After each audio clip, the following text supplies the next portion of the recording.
Hello, everyone. So we're doing something slightly different on the podcast. This is the first version, but we're going to have a continuation of this moving forwards. The idea is, and we've mentioned on an earlier post, we're going to have a subset of mini podcasts, almost like a bio series, and we're still coming up with a name, but it might be not another tooling profile. Who knows? And the whole premise is twofold. We're going to be bringing individuals on who are looking at the market and they have a tool set related skill, and we're going to be promoting them. And then for hiring managers, it gives you a chance to see people in real flesh rather than sifting through loads of noisy false CVs.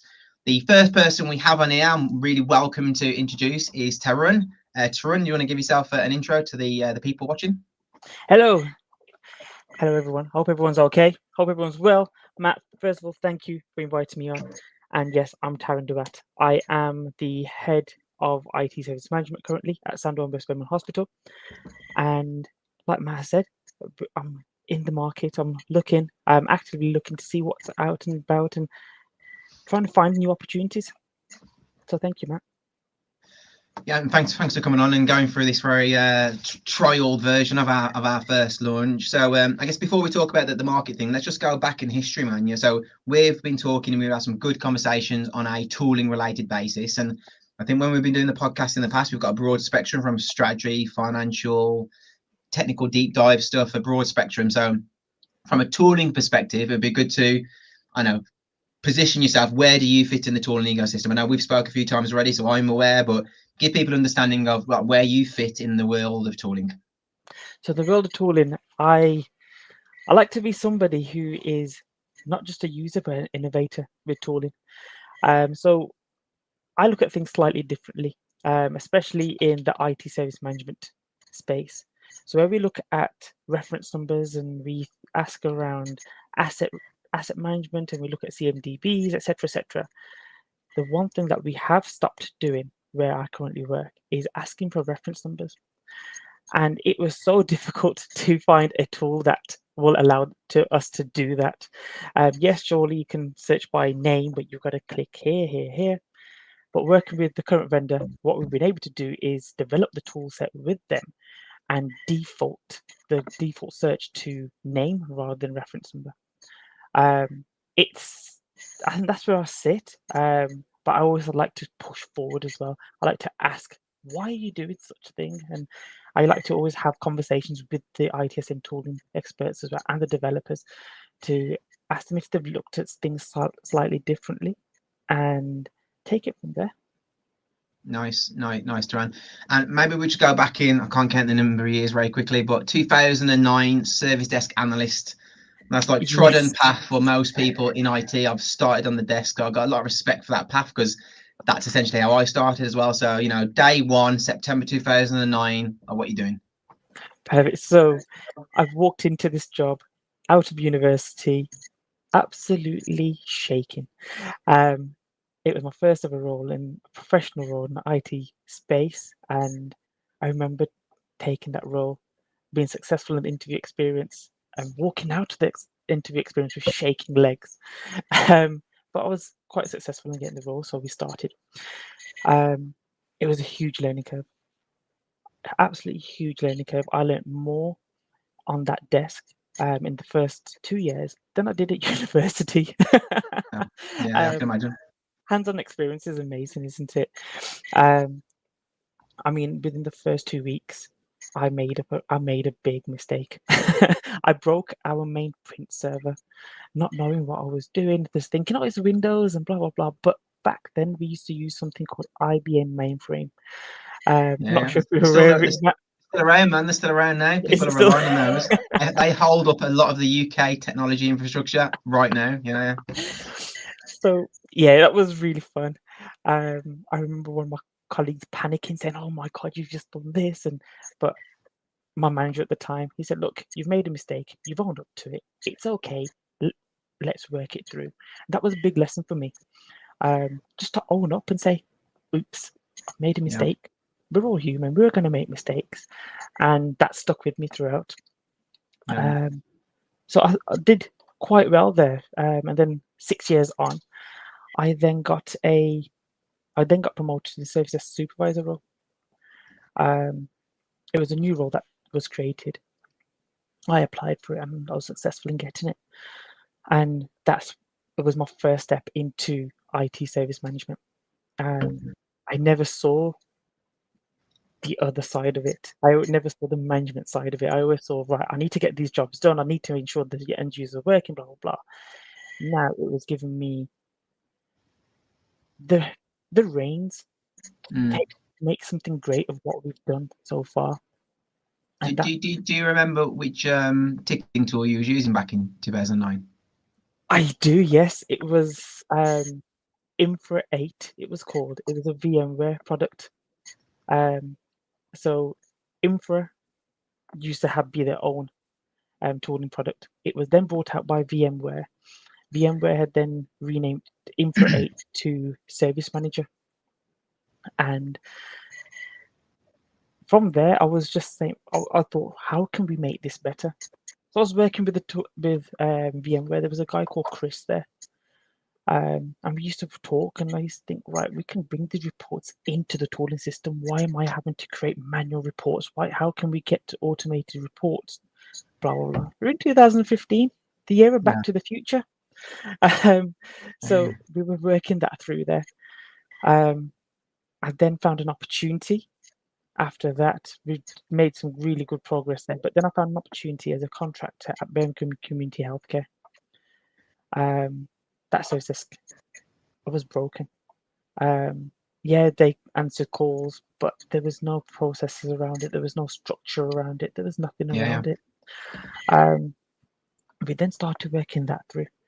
I was there for a short period, but in that short period, when I say short period, 6 months, but when I was there, we had implemented a knowledge management system. So everybody was saying the same thing. No one else was looking for the same fix that person X had done to what person Y was trying to do and not wasting that time. So it was always that same approach to what we did. So that worked really well. We also brought structure in terms of rotors, etc., just the operational points of view. I left there, and that help desk was performing at really good standards. Calls weren't being missed, and if they were being missed, we were calling them back to say, "We're really sorry, we missed your call. Is everything okay?" Yeah. Just what you do with your mobile phones.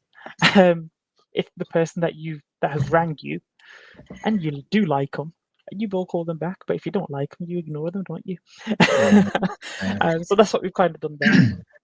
And then I came across a post about an opportunity over at Sandwell West Birmingham. And that was, I then looked into it and I saw that Martin Sadler was advertising that post. Martin Sadler, I don't know if you know who he is. He's a big ITSM guy. He's recently just published a book as well. Nice. And I now class him as my mentor and a friend, to be honest. Saw that, and I literally applied for the job. Thought if I can get an interview with him just to understand what kind of questions he's going to ask me, that will prep me for my next step in my career. I went there. I actually got the job.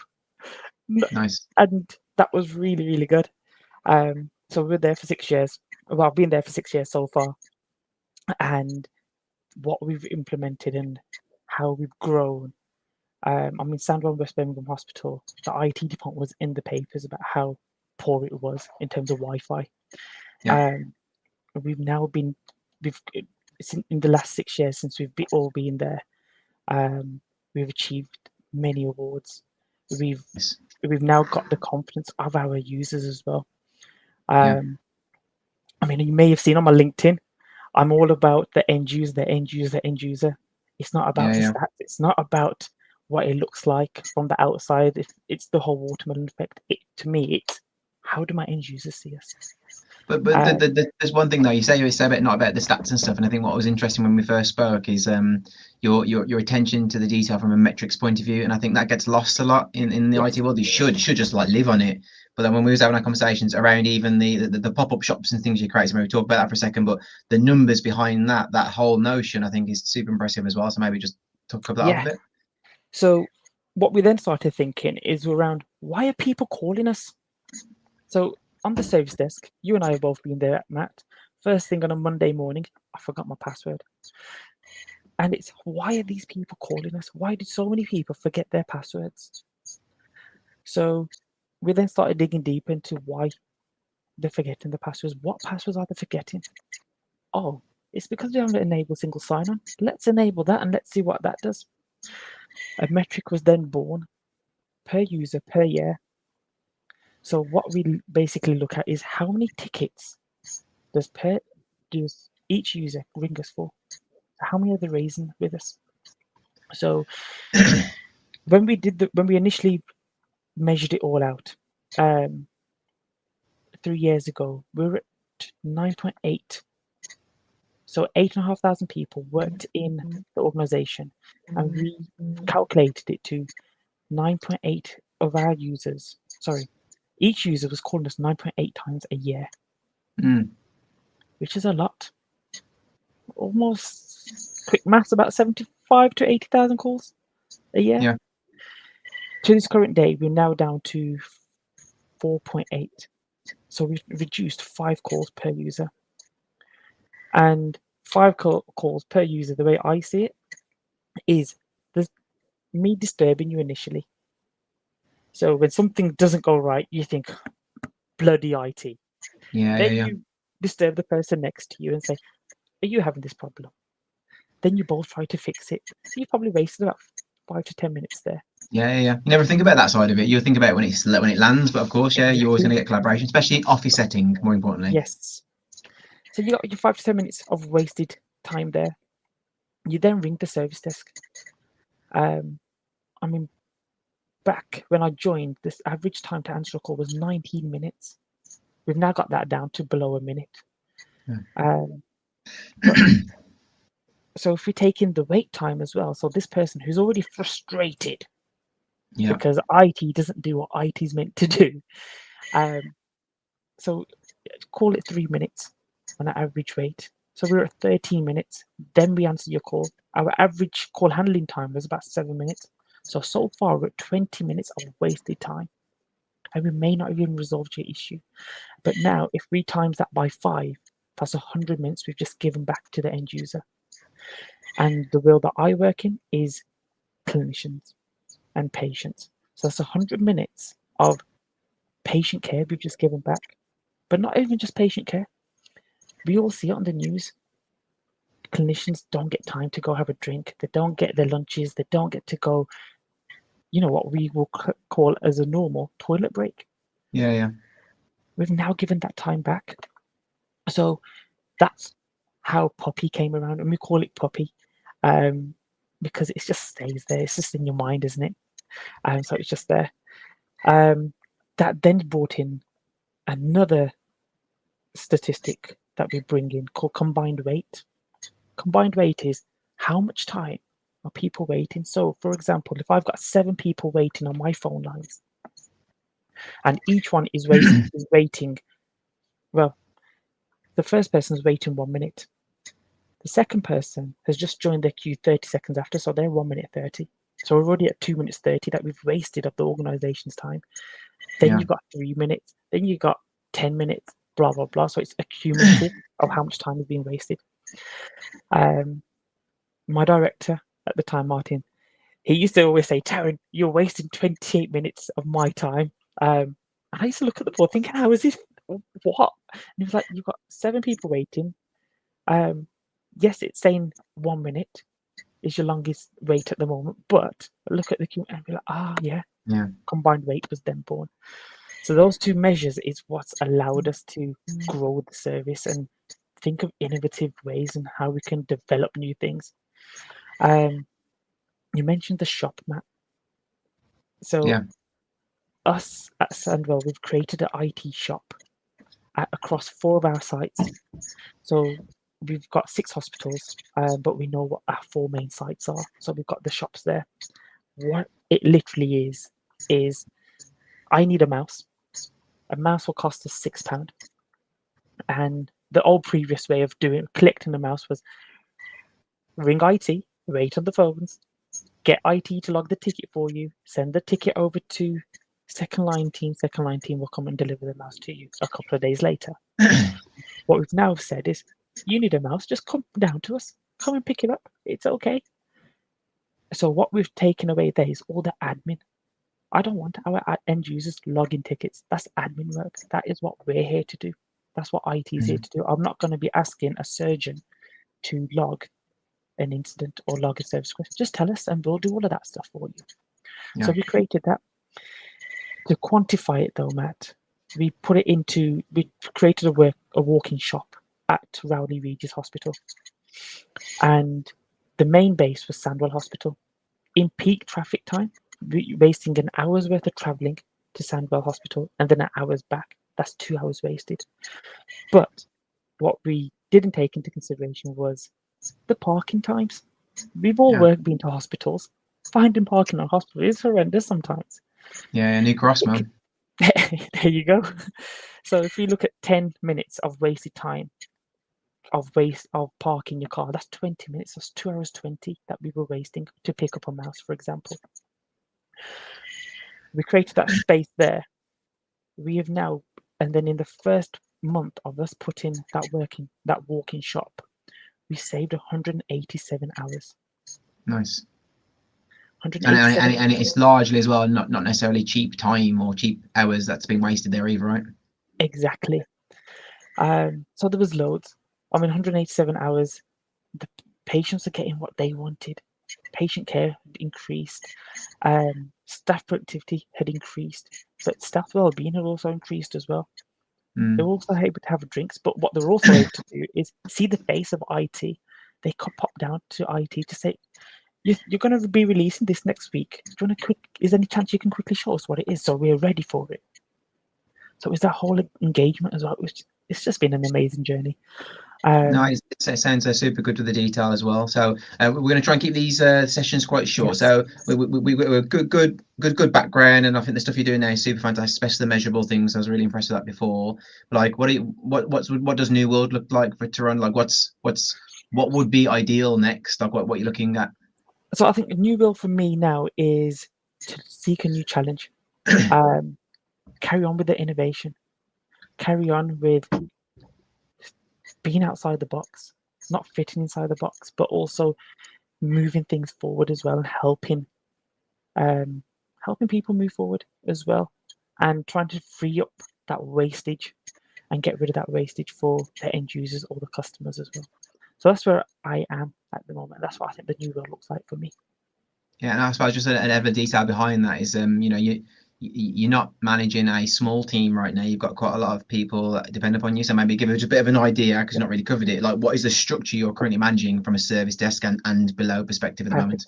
So for me, I currently manage a service desk that's cross-site, a second line team, which again is cross-site, major incident management, problem management, change management, risk management, the trust switchboard as well, network infrastructure, telephony infrastructure, and the Windows build environment as well. Yeah, nice. So full set of service management, and is that the kind of thing that you'd be looking to seek out, or is it an amalgamation of, or like, would it be an exact version of, or would you be looking to some change in that as well? I mean, I'm always open to change. Always open to change, and I think service management is where my strengths are.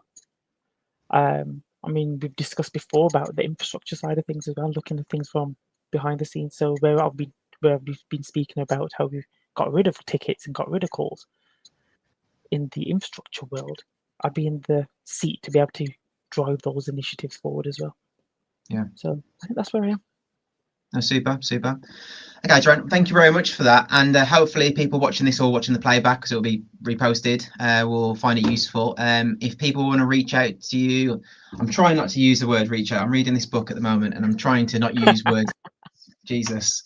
If they want to contact you, use human words. How's the best get in touch with you? The best way to contact me is via my LinkedIn.